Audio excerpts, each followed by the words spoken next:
여러분에게 여러분이 안식이라는 단어를 들으면 어떤 느낌이 제일 먼저 드세요? 안식.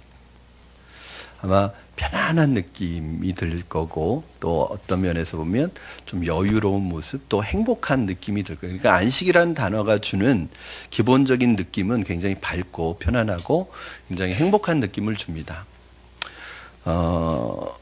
그런데 우리가 안식을 이토록 좋아하고 추구하면서 우리가 가장 못하는 게 뭐냐면 안식을 못해요. 안식을. 우리가 창세기 강해 설교를 지금 하다가 3장까지, 이제 2장까지 하고, 새생명 축제 전까지 2장까지 하고 지금 스탑된 상태입니다. 그래서 이제 1월 달부터 다시 3장부터 시작을 할 텐데, 거기에서 이미 안식에 대해서 여러분에게 그 의미를 설명해 드리고, 그 의미가 얼마나 중요한지 말씀을 드렸습니다. 그럼에도 불구하고 여전히 제가 여러분들을 볼 때, 또 저를 볼 때, 안식을 누리는 걸 참 하지 못하는 것을 보게 돼요. 그만큼 안식을 한다는 것이 그만큼 어려운 것 같아요. 그런데 그 어떤 것도 안식 없이는 발전이나 성장이 있을 수 없습니다. 그래서 안식은 선택이 아니라 필수예요. 안식이 이토록 중요하기 때문에 하나님께서 친히 십계명에도 안식일을 기억하여 거룩히 지키라고 말씀하셨고, 율법에서도 안식일을 지키라는 말이 계속 나오는 이유는 사람들이 기본적으로 이렇게 말씀으로 계명으로 해놓지 않으면 지키지 않으니까, 계속 사람들은 앞만 보고 달려가니까, 쉬지 않고 달려가니까, 마치 브레이크가 고장난 트럭이 계속해서 전진하듯이 계속 달려가니까 하나님이 이걸 쉬는 것을 그냥 법으로 정해놓은 거예요. 쉬어도 되고 안 쉬어도 되는 게 아니라 반드시 쉬어야 되는 거예요. 왜요? 사실은 우리는 기계가 아니잖아요. 사실은 기계라고 할지라도 계속 풀가동하면 기계도 문제가 생길 수 있어요. 하물며 하나님의 창조 섭리에 의해서 지어진 우리 생명체는 안식이 없이는 생명 유지와 생명 연장이 되지 않고 생명의 회복이 되지 않아요. 그런데도 우리는 그 안식을 중요하게 여기지 않습니다.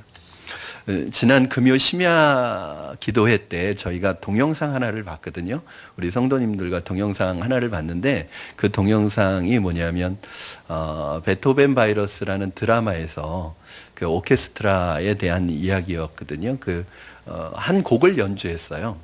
곡 이름이, 곡 제목이 4분 33초예요. 그러니까 이 곡은 뭐냐면 4분 33초 동안 아무 연주도 안 하는 게 이 곡이에요. 사실은 이 4분 30초, 존 케이지라는 사람이 만든 이 4분 33초라는 곡이 음악사에 굉장히 큰 획을 그은 사건이었어요. 저는 그 연주하는 동영상을 보면서, 사람들이 고정관념을 깬다는 것이 얼마나 어려우면서 동시에 그걸 깼을 때 얼마나 통쾌하고, 짜릿한지 새삼 느끼게 되었습니다. 사실은 금요일 날은 그 동영상을 봤거든요. 그런데 여러분에게 또 보여드리자고 하니 시간도 오래 걸리고 또 재탕하는 것 같고, 또 하나는 그 영상이 너무 오래돼가지고 잡음이 심하더라고요. 그래서 제가 부족하지만 좀 설명을 간단히 드리면, 한 피아노 연주자가 시계를 들고 피아노 앞에 와서 앉습니다. 관객들은 그가 연주하기를 기다리면서 숨죽이고 기다리는데 아무 연주를 안 하는 거예요. 단지 이 사람이 하는 것은 시계를 계속해서 보고 있고, 또 어떤 순간에는 아주 절도 있게 악보를 넘기는 거예요. 그런데 그 악보에는 백지로 된 악보예요.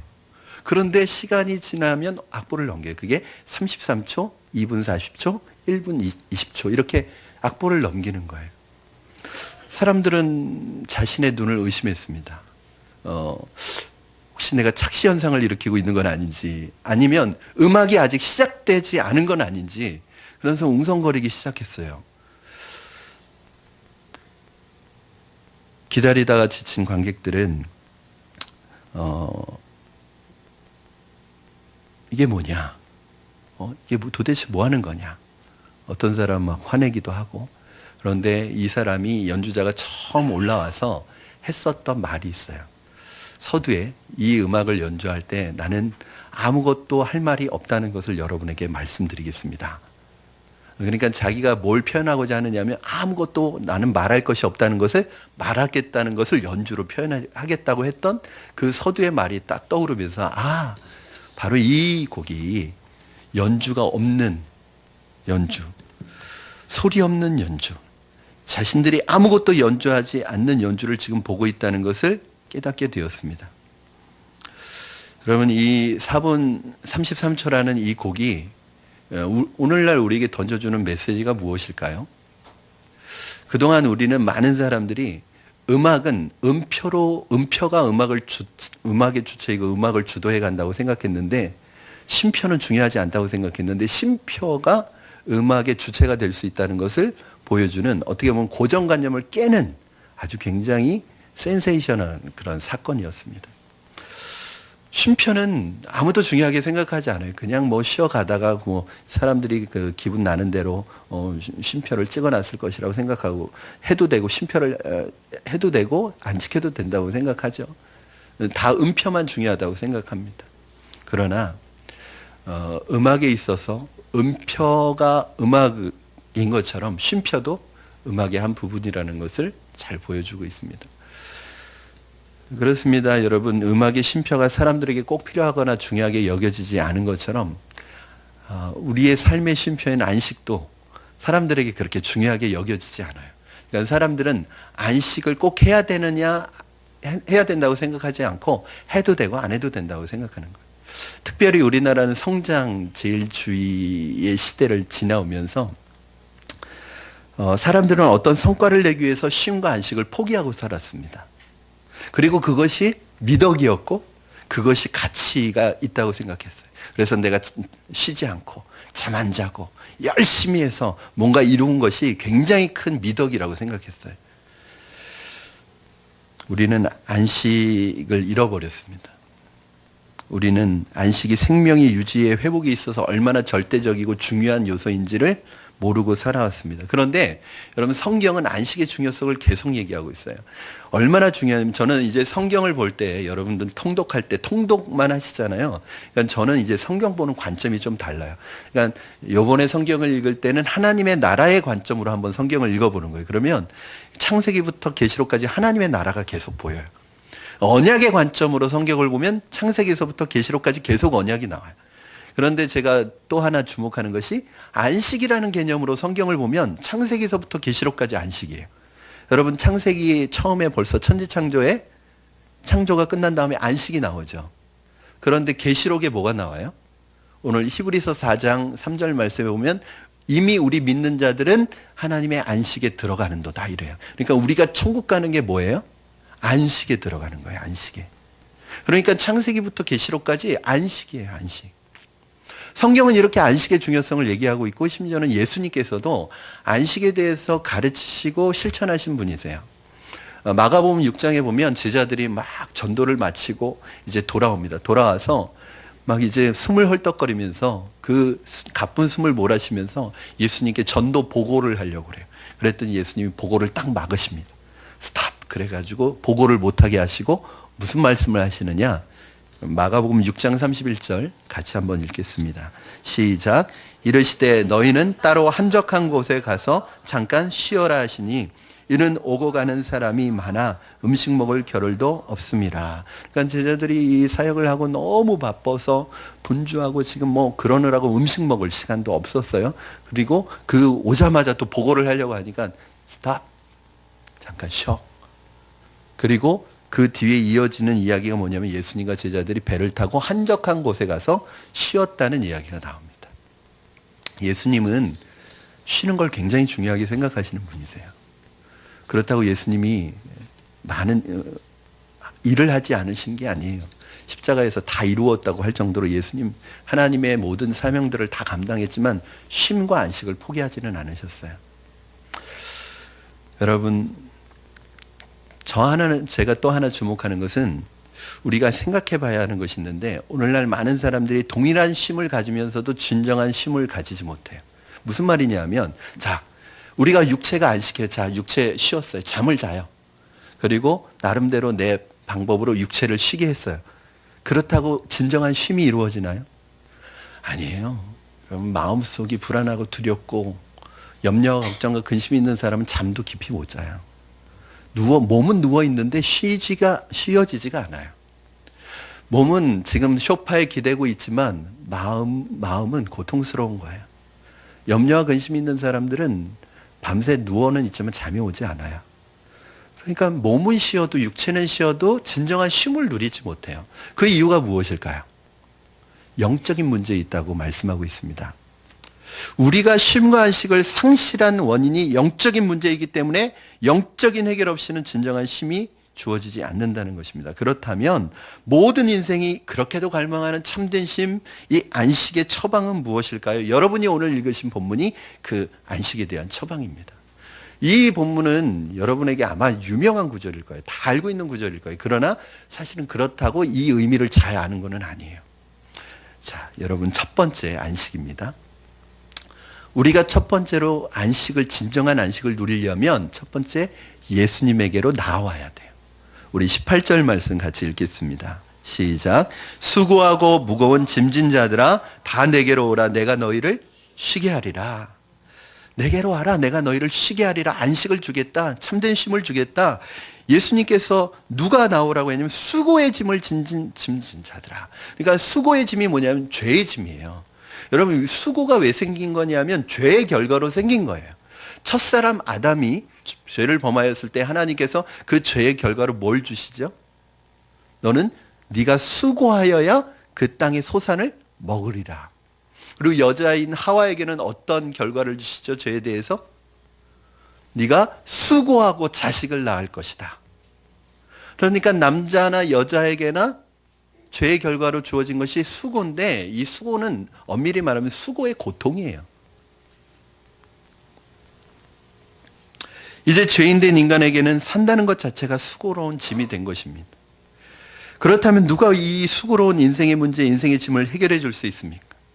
인간이 만일 스스로 이 노력으로 인생의 수고로운 짐을 벗을 수 있었다면 예수님은 오실 필요가 없었을 것입니다. 오시지 않아도 되셨을 것입니다. 그러나 하나님은 이 인간이 이 수고로운 짐을 스스로 벗어낼 수 없기 때문에 벌써 오래전부터 예수 그리스도 메시아를 보내주시기로 약속하셨습니다. 구약 성경에서 가장 많은 예수님에 대해서 묘사하고 예언하고 있는 성경이 이사야서입니다. 이사야서는 성경이 66장까지 되어 있는 굉장히 방대한 분량인데 3분의 1이 예수님에 대한 예언이 나오는 책이에요.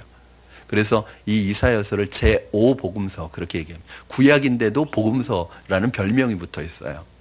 자, 이사야 53장 4절 말씀 여러분 증언을 보겠습니다. 시작. 그는 실로 우리의 질고를 지고 우리의 슬픔을 당하였거늘 우리는 생각하기를 그는 징벌을 받아 하나님께 맞으며 고난을 당한다 하였노라. 아멘.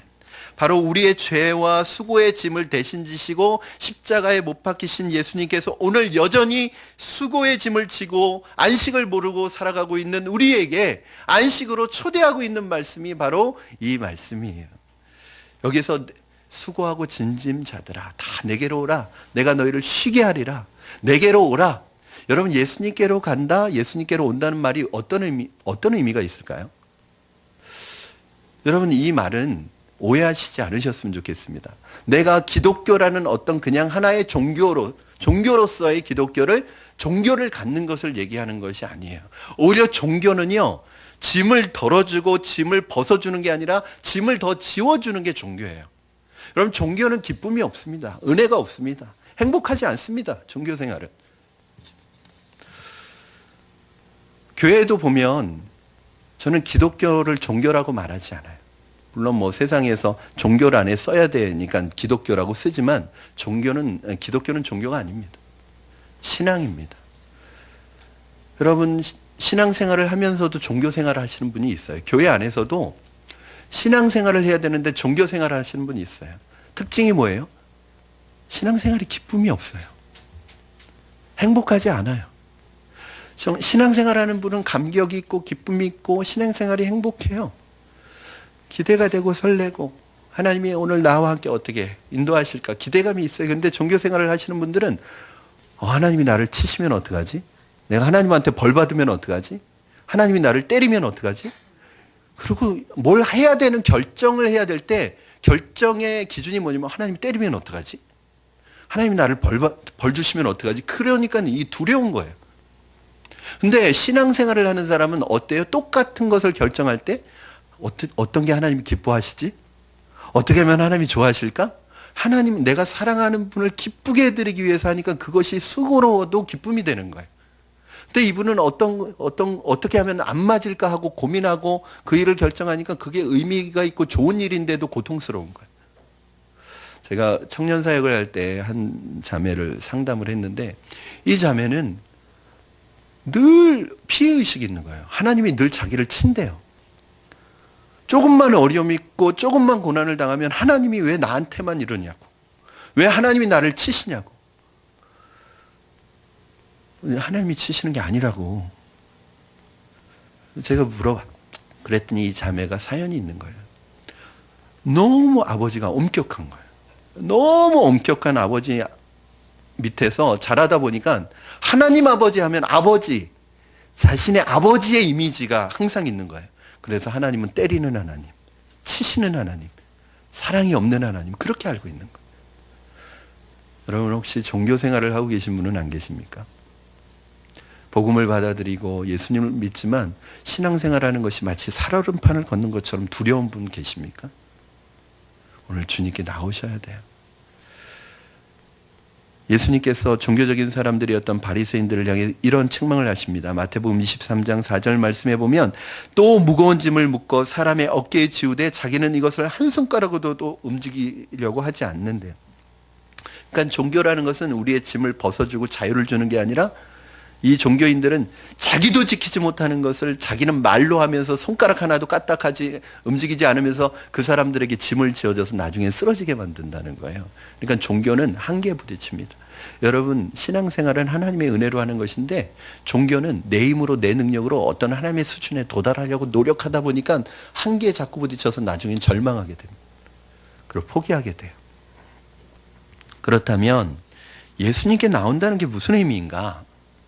종교를 갖는다는 의미가 아니라 어떤 의미예요? 인격자이신 예수님을 내가 인격적으로 만나는 거예요.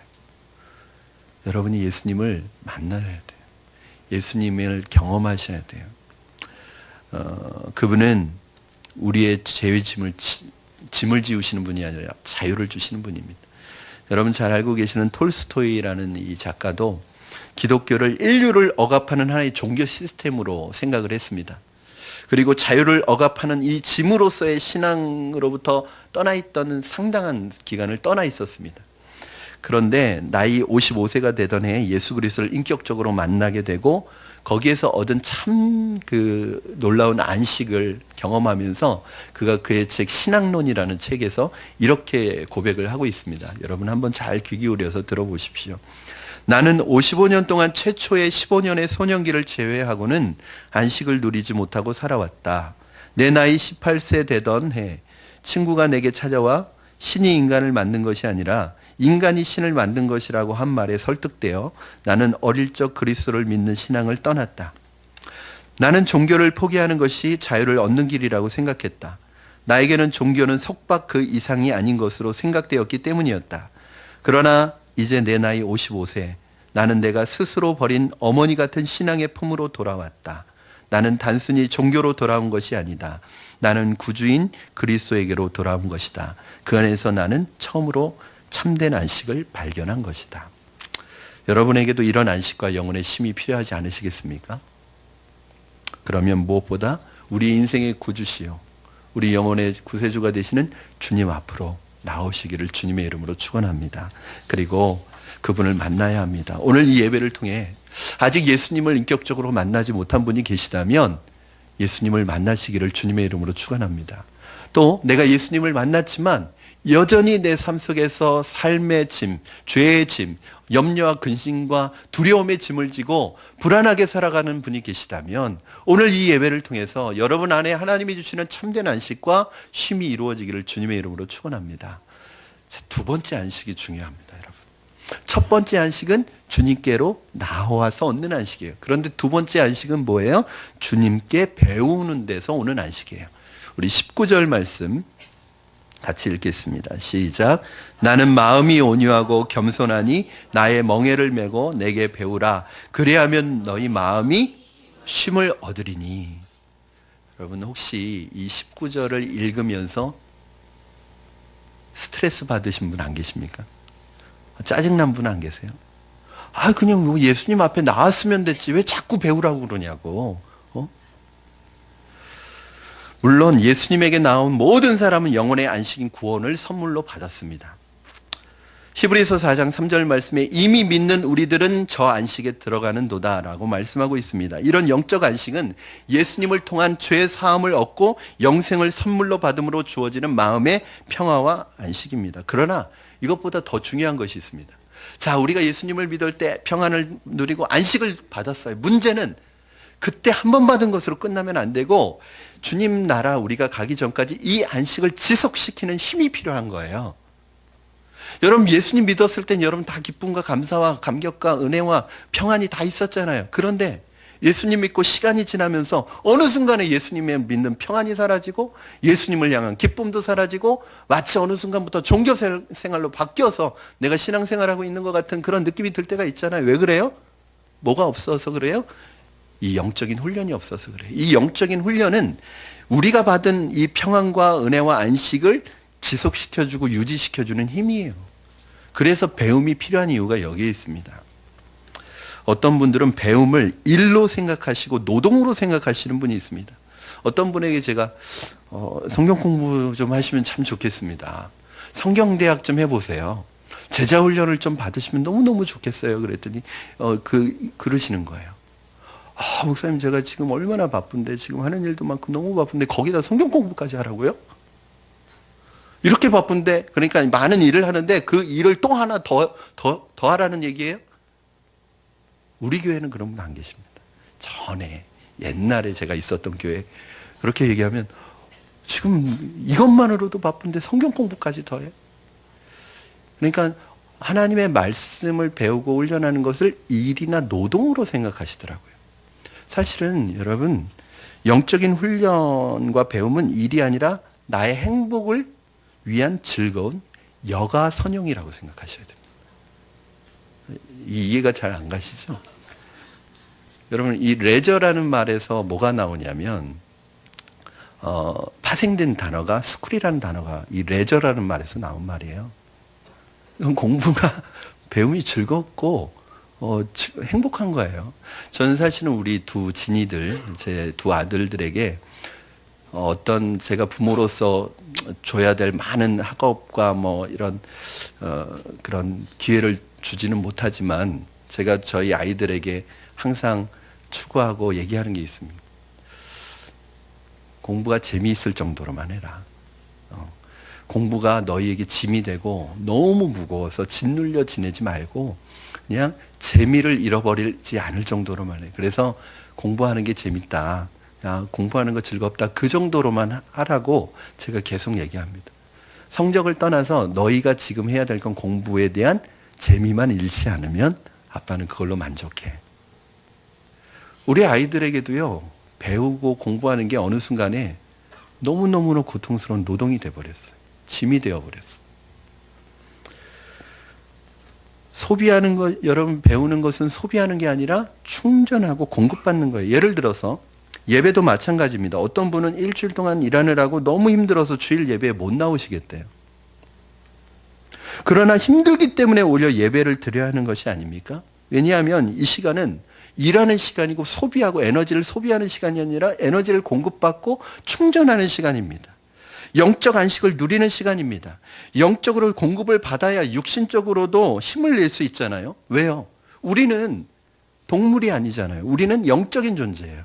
영적 존재로 지으심을 받은 우리는 예수님께서 그런 말씀을 하세요. 사람이 떡으로만 사는 것이 아니라 하나님의 입에서 나오는 말씀으로 사는 존재다. 왜? 우리는 하나님의 형상대로 지음받은 하나님의 자녀이기 때문에 우리는 먹는 것만 가지고 못 살아요.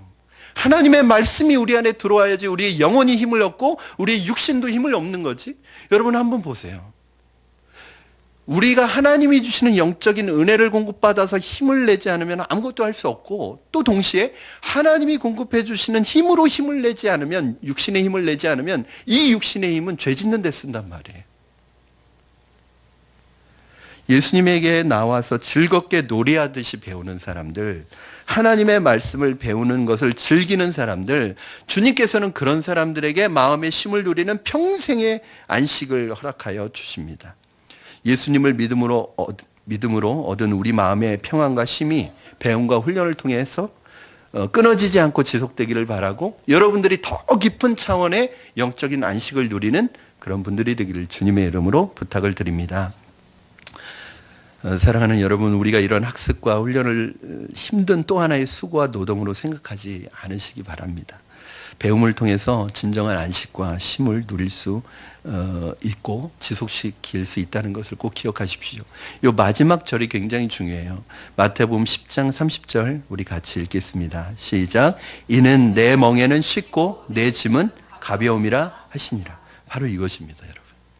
이게 참 아이러니한 게, 우리가 첫 번째 안식은 짐을 내려놓아야 안식을 얻어요. 그런데 이 두 번째 안식은 오히려 짐을, 멍에를 지래요. 그래야 진짜 안식을 얻는다는 거예요. 여러분, 아이러니하죠? 이게 어떻게 도대체 가능한가? 어떻게 멍에를 지는데 안식을 얻지? 여러분, 새는 날개를 짐으로 생각하지 않습니다. 진지한 예수님의 제자들은 주님에게서 배우는 훈련을 짐으로 생각하지 않습니다. 오히려 날개를 달았다고 생각해요. 저는 우리 제자 훈련 받은 분들이 정말 제자 훈련 받는 동안 참 수고했지만 저는 날개를 달아드린 거라고 생각해요. 어거스틴이라는 이 4세기의 성자가 이 구절을 해석하면서 이렇게 했습니다. 예수님에게서 배우는 일은 무거운 짐이 아닌 날 수 있는 날개가 된다. 여러분, 우리나라의 소는 외멍에잖아요. 그러니까 밭을 갈 때 소 한 마리가 멍에를 이렇게 끌고 가잖아요. 그런데 이스라엘의 소는 쌍멍이에요, 쌍멍. 그러니까 두 마리의 소가 멍에를 같이 매요. 그래서 성경에 보면 항상 그 소를 세는 단위가 두 단위로 나옵니다. 그러니까 소 두 마리를 한 결이라고 그래요, 결이. 그래서 성경에서 한 결이, 소 한 결이 그러면 몇 마리인 거예요? 두 마리인 거예요. 그런데 이 소에게 쌍멍에를 매는데, 이게 어린 소에게 밭 가는 걸 가르칠 때 어떻게 하냐면 어미 소하고 어린 소하고 같이 멍에를 매줘요. 그러면 이 멍에의 무게가 어린 소에게 더 많이 갈까요? 어미 소에게 더 많이 갈까요? 어미 소가 대부분 무게를 가져가죠. 그러니까 어린 소는 하나도 무겁지가 않은 거예요. 왜냐하면 멍에는 메고 있지만 다 누가 짊어지고 있는 거예요, 지금? 어미소가 짊어지고 있기 때문에 하나도 무겁지 않고 오히려 어미소와 같이 일하기 때문에 즐겁고 행복한 거예요. 여러분, 이게 바로 예수님이 말씀하신 의미예요. 우리가 주님을 의지하고 주님과 함께 주님을 배우고 주님과 함께 일하면 주님께서 우리의 어렵고 힘든 모든 짐들을 짊어져 주시기 때문에 그 일이 수고스럽고 고통스러운 것이 아니라 기쁘고 행복한 일이 되는 거예요. 내가 감당하고 있는 사역이 왜 힘드냐면 내가 온전히 그 무게를 감당하기 때문에 힘든 거예요. 그러나 그 무게를 주님께 의지하고 주님과 함께 배우고 주님과 함께 동행하면 모든 무게를 주님이 다 가져가시기 때문에 우리는 거기에서, 그러면서 이 어린 소가 엄마에게서 뭘 배우는 거예요? 이 일을 배우는 거예요. 저는 여러분에게도 주님께서 동역해 주시고 주님께서 가르쳐 주시는 은혜가 있기를 주님의 이름으로 축원합니다. 여러분, 그러나 이러한 최소한의 훈련을 거부한다면 우리에게 진정한 안식이 경험되어질 수 있을까요? 누가 신앙생활을 기쁨으로 하는 사람들입니까? 누가 행복하게 신앙생활을 하는 사람들이니까 한번 여러분 주변에 한번 둘러보세요.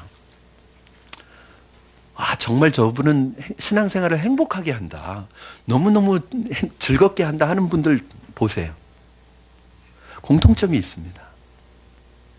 바로 공동체 안에서 말씀을 공부하고 훈련받고 작은 일이라 하더라도 주신 은사를 가지고 즐겁게 섬기는 분들이 표정을 보세요.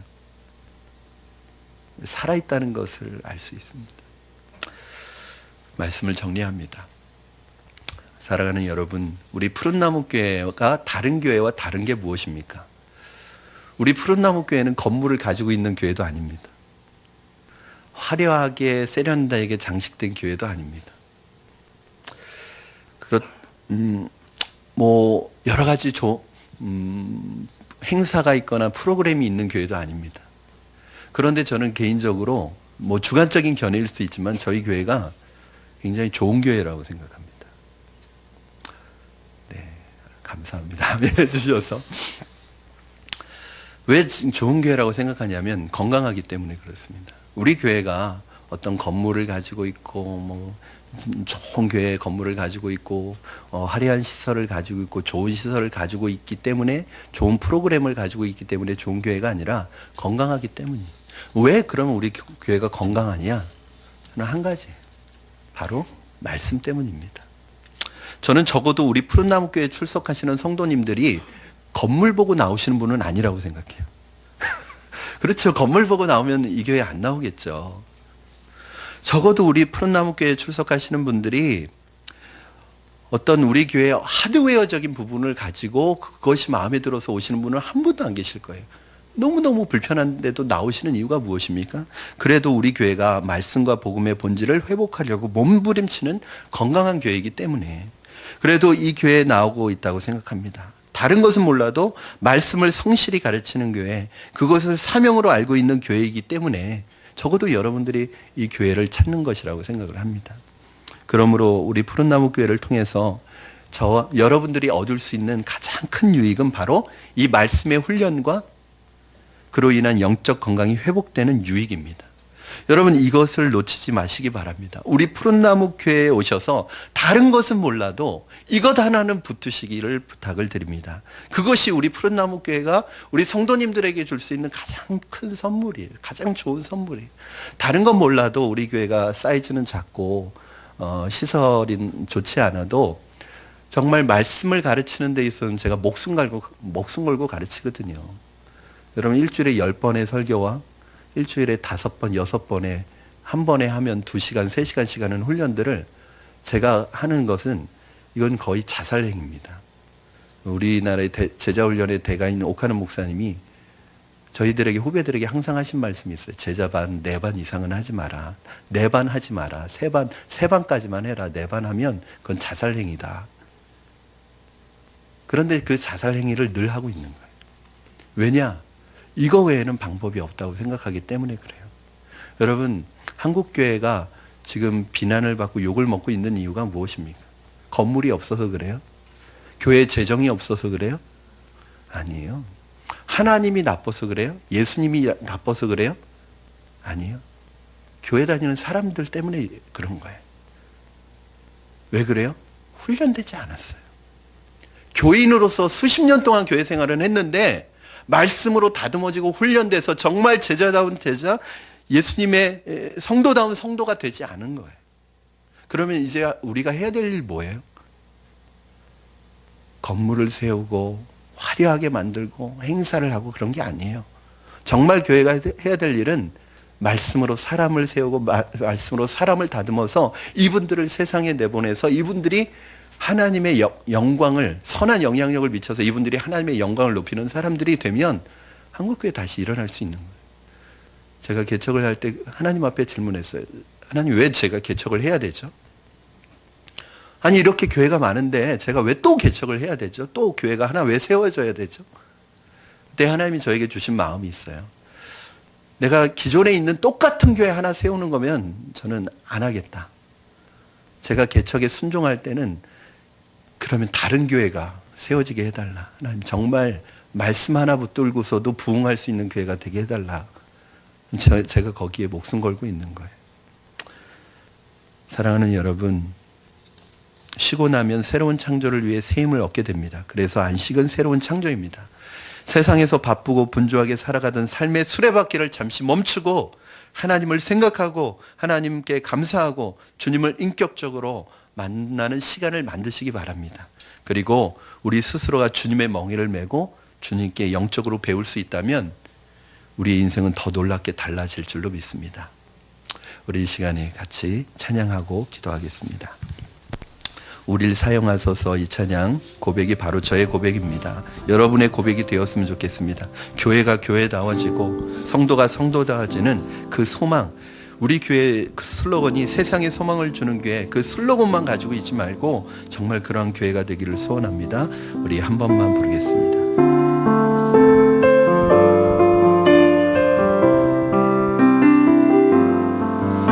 우리에겐 소원이 하나 있네. 주님 다시 오실 그날까지 우리 가슴에 새긴 주의 십자가 사랑, 나의 교회를 사랑케 하네. 주의 교회를 향한 우리 마음, 희생과 포기와 가난과 고난, 하물며 죽음조차 우릴 막을 수 없네. 우리 교회는 이 땅의 희망. 교회를 교회되게, 교회를 교회되게, 예배 예배되게 우릴 사용하소서. 진정한 부흥의 날 오늘 임하도록 우리 사용하소서. 교회를 교회되게, 교회를 교회되게, 예배 예배되게 우리 사용하소서. 진정한 부흥의 날 오늘 임하도록 우리 사용하소서. 우리 이 시간에 같이 오늘 주신 말씀 붙들고 합심하여 기도하실 때, 하나님, 수고하고 무거운 짐을 지고 여전히 안식을 누리지 못하는 우리 성도들 있다면 이 시간에 주님 앞에 나와서 그 짐 다 내려놓으시고 이곳을 나갈 때는 자유함을 얻어서 나가셨으면 좋겠습니다. 하나님, 나의 모든 죄의 짐, 나의 근심과 걱정과 염려와 두려움의 짐을 내려놓습니다. 하나님, 오늘 주님을 인격적으로 만나게 하여 주시옵소서. 말씀으로 만나게 하여 주시옵소서. 하나님, 우리가 배움에서 오는 진정한 안식을, 더 깊은 차원의 안식을 경험할 수 있게 우리에게 마음속에 주님의 말씀에 대한 사모함을 허락하여 주시옵소서. 주님 앞에 이 안식을 잃어버리지 아니하는 놀라운 안식의 세계로 들어갈 수 있게 하여 달라고 우리 같이 합심하여 기도하겠습니다. 살아계셔서 역사하시는 하나님 아버지, 감사합니다. 오늘도 하나님께서 우리를 말씀으로 인도하시고 말씀 가운데 하나님의 음성을 듣게 하시고 주께로 나오게 하시니 감사합니다. 오늘 하나님, 우리 안에 안식을 허락하여 주시고 하나님 아버지, 세상에 무거운 짐 들고 살아가는 성도들 있다면 오늘 이 모든 무거운 짐을 주님 앞에 내려놓게 하여 주셔서 이 자리를 나갈 때는 가벼운 마음으로 자유함으로 나갈 수 있게 하여 주시옵소서. 하나님의 말씀을 배우고 훈련하는 영적 훈련을 통하여 더 깊은 차원의 안식을 경험하는 우리가 되게 하여 주시고, 우리 푸른나무 교회 성도들은 모든 성도들이 영적으로 회복되어지며 살아나며 말씀의 은혜를 누리며 말씀의 은혜를 붙들고 세상을 변화시키는, 세상이 감당지 못하는 믿음의 사람으로 살아갈 수 있도록 한 분 한 분 위에 세워주시고 역사하여 주시고 인도하여 주시고 붙들어 주시옵소서. 역사하여 주시옵소서. 하나님, 감사합니다. 세상에 무거운 짐 지고 지난 한 주간 살아왔던 성도님들 계시다면 오늘 이 시간에 모든 마음의 짐을 내려놓고 주님이 주시는 안식과 쉼을, 평강을 누리게 하여 주시옵소서. 주님을 인격적으로 만나게 하여 주시고 배움과 훈련, 영적인 훈련을 통하여 더 깊은 차원의 하나님의 안식을 누리는 것을 사모하며 그 길을 걸어가며 세상을 변화시키는 교회다운 교회, 제자다운 제자, 예수님의 자녀, 하나님의 자녀다운 자녀로 살아갈 수 있도록 우리를 축복하여 주시옵소서. 감사하며 예수님의 이름으로 기도합니다. 아멘. 우리 다 같이 자리에서 일어나셔서